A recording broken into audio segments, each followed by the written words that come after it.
So the type of bones. Flat bones are bones whose principal function is either extensive protection or the provision of broad surfaces for muscular attachment.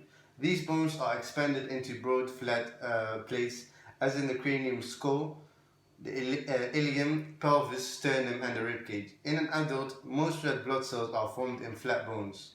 Sesamoid bones are small, more or less rounded masses embedded in certain tendons or usually related to joint surfaces.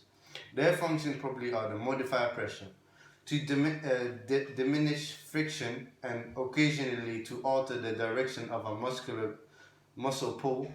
Um, Irregular bones serve various purposes in body, such as protection of nervous tissue, such as the vertebrae, protect the spinal cord. Short bones are designed as those bones that are as wide as they are long. Their primary function is to provide support and stability with little to no movement. So the classifications of the bones. Bones are divided into a number of different categories which have different roles in the body. So 1. Long bones. Bones have a long shaft and responsible for different type of movement. Sporting actions are created by long bones through levers. You can see the long bone, and you're using your arm, that's a long bone, and your legs, they actually form a long bone as well.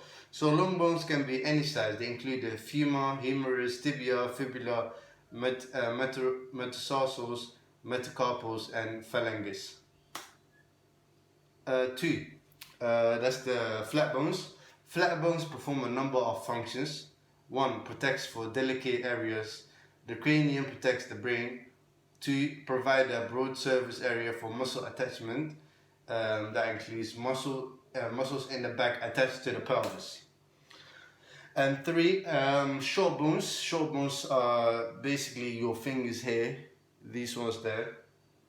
How does this aid sports people in an event? Short bones are light, small, and very strong. The primary function is to support the weight of the body. The carpals in the wrist and tarsals in the foot are example of short bones, as I mentioned, the carpals over here. So how does the aid sports people in an event?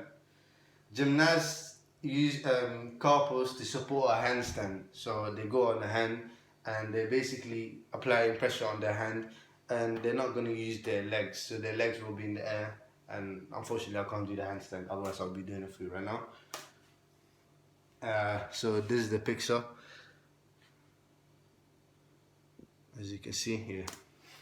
So for the irregular bones are specially shaped to perform a particular function. As you can see in the picture, the femur is over there, the patella is on the side, the knee side, and the tibia is just underneath the knee. The fibula is just on the back. Irregular bones are especially shaped to perform a particular function. These functions include protection and muscle attachment. Examples include the patella and the vertebra. So functions of the bones, yeah. Support of the body, that's what they do. They give protection of soft organs, and they do movements due to attach skeletal muscles, storage of minerals and fats, blood cells formation as well. Still going on with the functions of the bones. The skeleton provides a structural,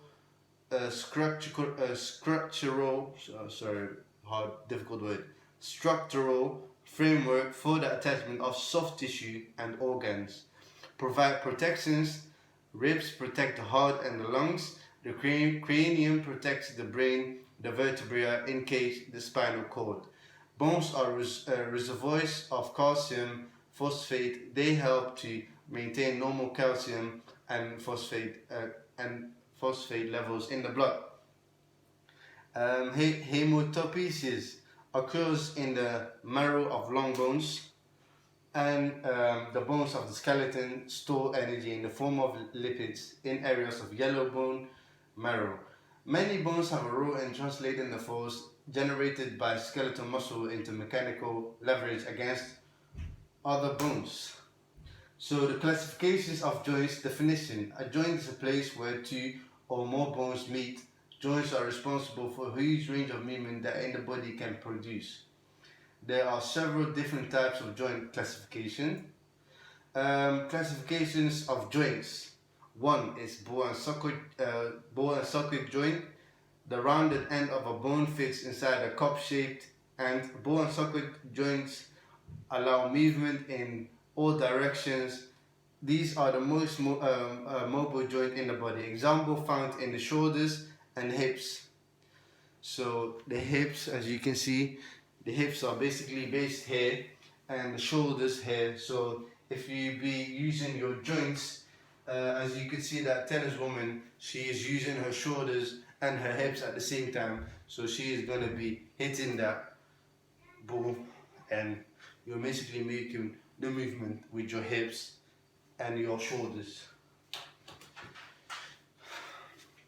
So why are these joints important for sport? Most sporting movements require movement by the shoulder and hip joints. And as I already said, tennis serve, you're going to be hitting it, you're going to be making a lot of movement, running up and down and hitting the tennis ball.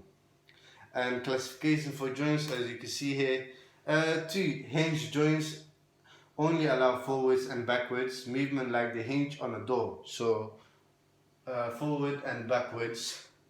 As you can see there, example found in the body, the knee and the elbow. So the knees over here, and the elbow here at the back. As you can see here, they're doing rowing. Why are the joints important for sport? Why are these joints important for sport? These joints are extremely powerful, and in conjunction with surrounding muscle can produce power and speed. Knee drive during a 100-meter sprint. Classifications of joints. The pivot joint has a ring of bone that fits over a pivoting bone. Pivot joint allow rotations only. Examples found in the body. The joint between the atlas and axis in the neck allows turning and nodding of the head. Why are these joints important, are you asking? This joint allows for small movement that assist a large sporting action, breathing during a swimming stroke. So condyloid joint have an oval shaped bone which fits into a similar shaped bone. They allow small movement in all directions. Example found in the body, found between the carpals and metacarpals in the wrist. Why are these joints important? These joints are extremely useful when sport involves gripping a ball. So rugby, volleyball, handball, etc. And this is the end of my presentations. And thank you very much for listening, guys. Thank you very much for listening, and see you at the next presentation. Have a good day.